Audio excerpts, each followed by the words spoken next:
My husband teaches us how to do that. Gotta laugh down through Just anything. sometimes a little humor Get your can story get you out. through. Oh, it's a storytelling show. Let me keep the mic in the mic stand for dramatic effect. My best friend died of cancer this year, and the weirdest thing happened. Turned me into a woman. Isn't that fucking weird? Sorry, I had to. I had to explain it for the transphobes in the audience. I was gonna say the show is kind of a bummer, but I talk to trans women all day, and it's actually more uplifting.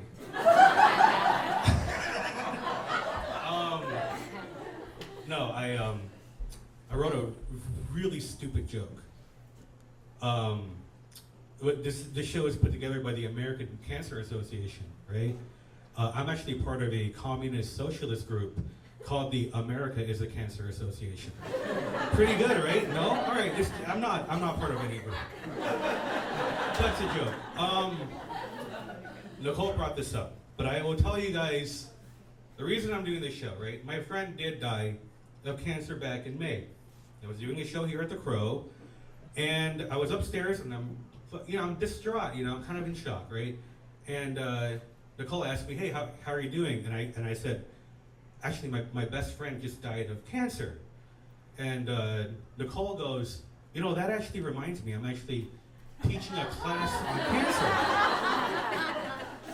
Nicole, I love you, but you're the only person that would respond to a story of my best friend died with cancer with, that reminds me. Do you have a story? I guess I can make a story, but look, I don't know how this set's gonna go, but I wrote notes just so you guys know that I'm not being lazy if it rambles, because this is a fucking bummer, okay? That's all I'm gonna say. It's fun. I don't like thinking about it.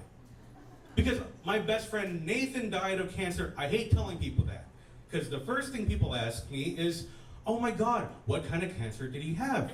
Oh my God, what was he in remission? Did he have a... And despite the way I look, I gotta tell everyone something. I don't read books.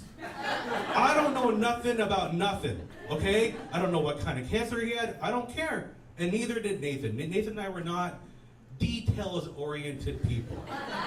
And it annoys me that anyone would give a fuck what kind of cancer. It would be like if I said, oh my God, my son got hit by a car and died. And people were like, oh my God, what kind of car? What was the make and the model of the car that killed your son? It was the bad one.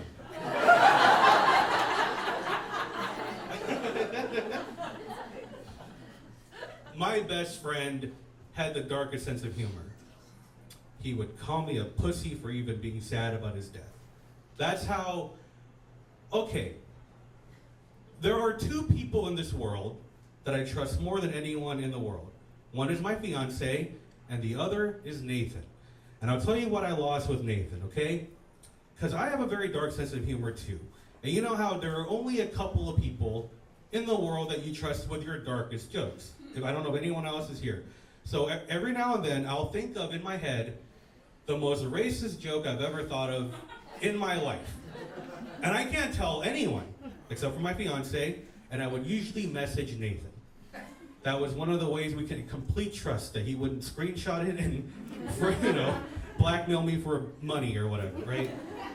So, but this still happens to this day. I'll think of a really racist joke, and I'll start laughing, and then I'll go to message Nathan, and I'll realize, oh fuck, he's dead. So I'll have to imagine his response to it, and then I smile, which means that twice a week, I think about my dead best friend saying the most racist thing you can imagine, and I smile fondly. Isn't that a nice story? Is this the kind of storytelling that you wanted?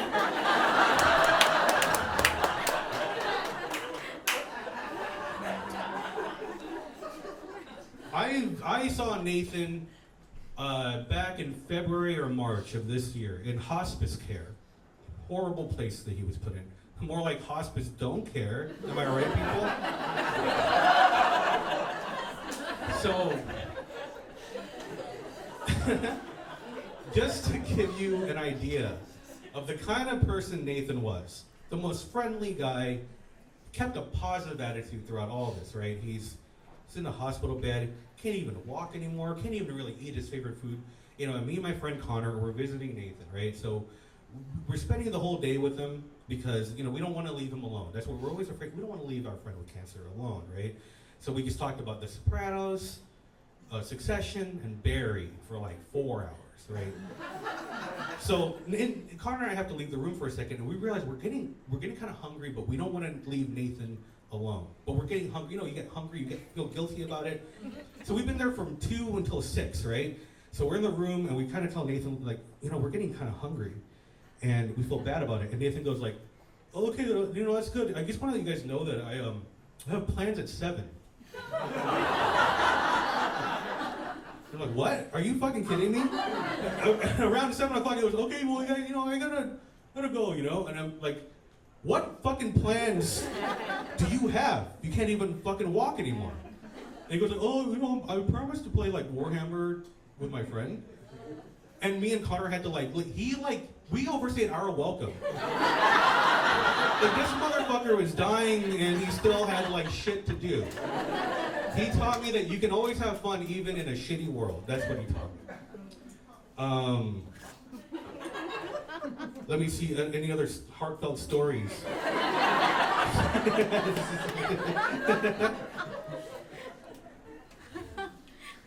This is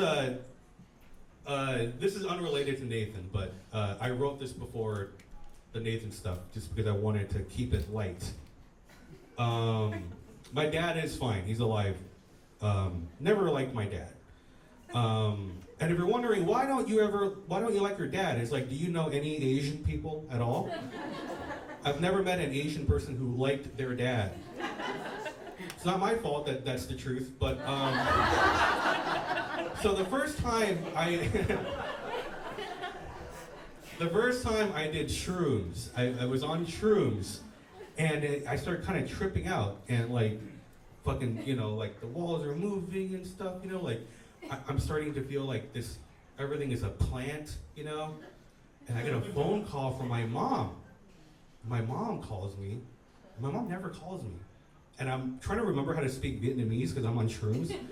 And I'm like, wow, it's so weird that I'm Vietnamese. Like, and transgender. Like, I couldn't fucking believe it.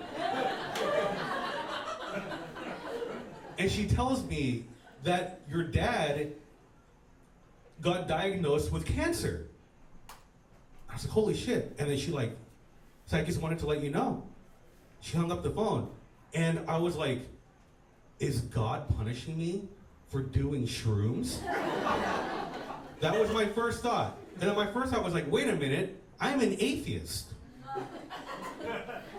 And I realized that I only believe in God when bad things happen. Anyone else here that's like that? Like when something bad happens, I'm like, what the fuck, dude? And then when something good happens, I'm like, I'm the fucking best in the world. I am amazing. I don't know. I mean, I'm so glad that this is almost over. I mean, I am a very avoidant person. I procrastinate everything. I procrastinate on shit that I want to do. I have really bad ADHD. I'm not diagnosed with it because there's so many other things wrong with me that it's like ADHD and autism are for white people, apparently. But it's like how it's affected my whole fucking week. You know, it just it sucks that he's dead.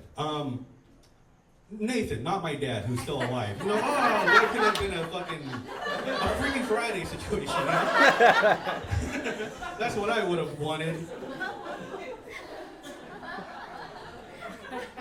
I don't know.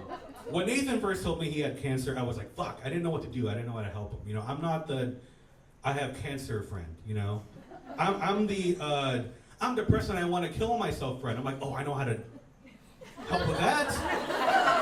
Like, all my friends are fucking queer and crazy and they want to kill themselves. I know how to help with that. But Nathan's like, you have cancer. I'm like, oh, fuck, I can't tell, like, your cancer to do cognitive behavioral therapy.